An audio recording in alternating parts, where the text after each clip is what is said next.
हमने इन total 24 listed FMCG companies को देखा, like Nestle, Unilever foods, Engro foods, meat one, Pakistan tobacco, Rafhan, Gillette वगैरह वगैरह.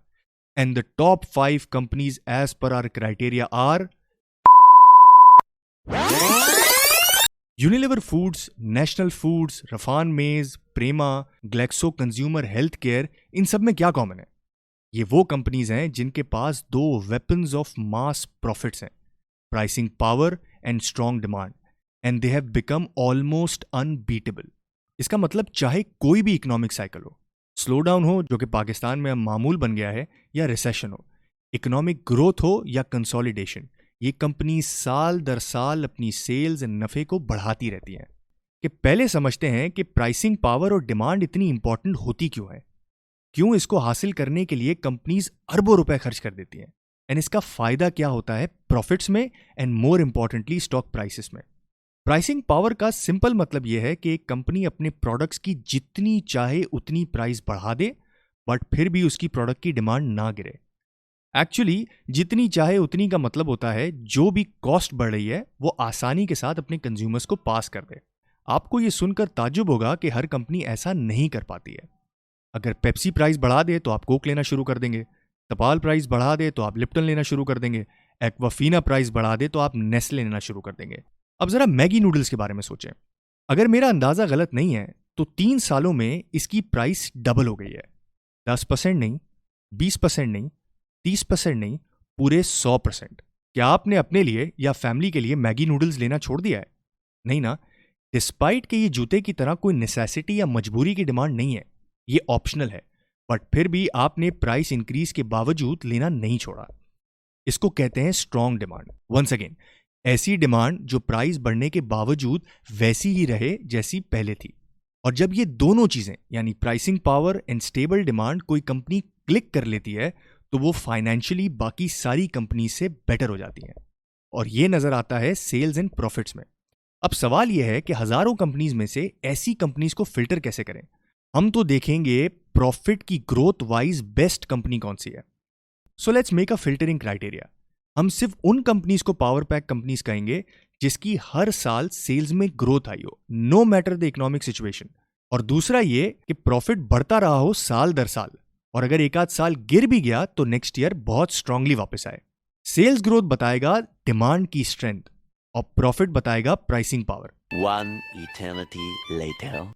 तो अब चलते हैं वापस, देखते हैं पाकिस्तान के 5 बेस्ट एफएमसीजी स्टॉक्स. और वो करके हमने रुकना नहीं है, हम उसके बाद बताएंगे आपको हर स्टॉक के बारे में एक एक बहुत interesting comment. So do watch till the end.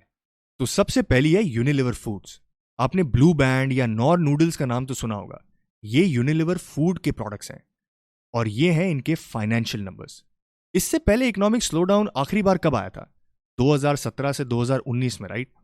इस स्लोडाउन में यूनिलीवर की सेल्स एंड प्रॉफिट ग्रोथ देखें.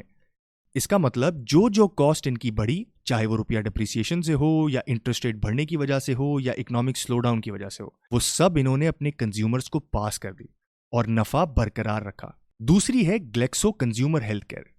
पैनाडोल, सेंसोडाइन, CAC1000 ये सब GSK CH बनाती है पाकिस्तान में.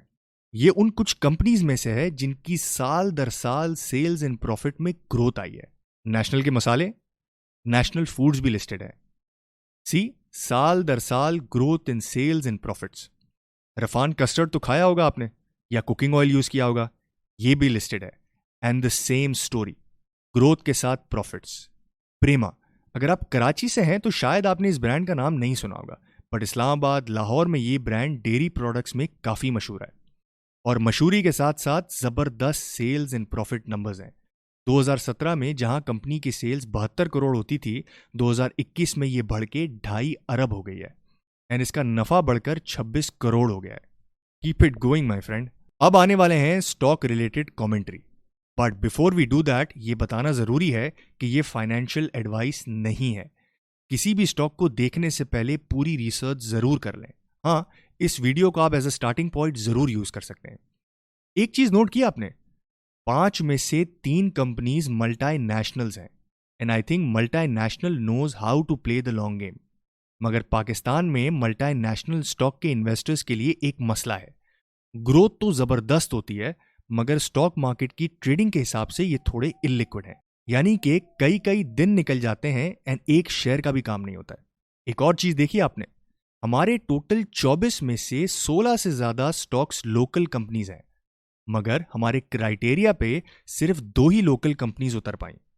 लगता ऐसा है कि पाकिस्तानी कंपनीज की थिंकिंग थोड़ी शॉर्ट टर्म होती है, जबकि मल्टीनेशनल कंपनीज लॉन्ग टर्म सोचती हैं। They focus on making a brand, bringing in new products और किसी भी मुल्क में सालों तक का प्रेजेंस। ये आपको उनकी स्टॉक प्राइसेस की गेन में भी नजर आएगा। अब यूनिलीवर फूड्स को देखें, जो स्टॉक आज से 10 साल पहले सिर्फ 2,500 रुपए पर शेयर होता था, आज 25,000 रुपए का है, यानी 10 टाइम्स। इनसेन। ये है ताकत प्राइसिंग पावर और डिमांड की। But like we discussed, Unilever foods इंतहाई इलिक्विड शेयर है। ऐसे share long term shareholders के लिए तो बहुत अच्छे होते हैं, मगर अगर इमरजेंसी में आपको पैसे की जरूरत आ जाए तो इनको बेचना मुश्किल हो जाता है। हमारी दूसरी कंपनी ग्लैक्सो कंज्यूमर भी एक मल्टीनेशनल कंपनी है एंड इसकी लिस्टिंग 2018 में हुई थी। हुआ कुछ यूं था कि ग्लैक्सो फार्मास्यूटिकल ने अपने अंदर से इस कंपनी को कार्व आउट किया था, यानी कि हर ग्लैक्सो फार्मास्यूटिकल के शेयर होल्डर्स को जीएसके कंज्यूमर्स के कुछ शेयर मिल गए थे। इसकी लिस्टिंग 65 रुपए के आसपास कहीं हुई थी एंड आज स्टॉक का प्राइस 225 रुपए है। यूनिलीवर फूड्स के मुकाबले में ग्लैक्सो कंज्यूमर की परफॉर्मेंस मीडियोकर है, क्योंकि इनके कुछ ब्रांड्स गवर्नमेंट की परमिशन के बगैर अपनी प्राइसेस नहीं बढ़ा सकते। मगर चूंकि ये कंपनी कंज्यूमर प्रोडक्ट्स भी बनाती है लाइक सेंसोडाइन, CAC 1000, सेल्स और नफा दोनों बहुत स्ट्रांग रहे हैं। नेशनल फूड्स, ये हमारी एक देसी कंपनी है। दिल बाग बाग हो जाता है ऐसी परफॉर्मेंस किसी लोकल कंपनी में देखकर। इसकी प्राइस परफॉर्मेंस में इतना बड़ा जंप तो नहीं आया है in last 5 years, but sales and profit बेहतरीन रही हैं। We need more companies like these to be listed on our stock exchange.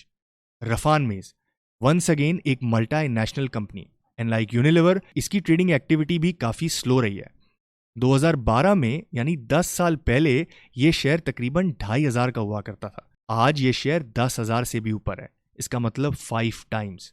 Not bad. अगर आपको ये वीडियो इंटरेस्टिंग लगी हो तो please make sure to like this video and comment छोड़ के ये बताएं आपको ऐसी वीडियो और किस सेक्टर में देखनी है। एंड क्या आपको पता है पाकिस्तानी रुपया और कितना स्ट्रांग हो सकता है अगेंस्ट द US डॉलर? नहीं पता है तो ये वीडियो जरूर देखें।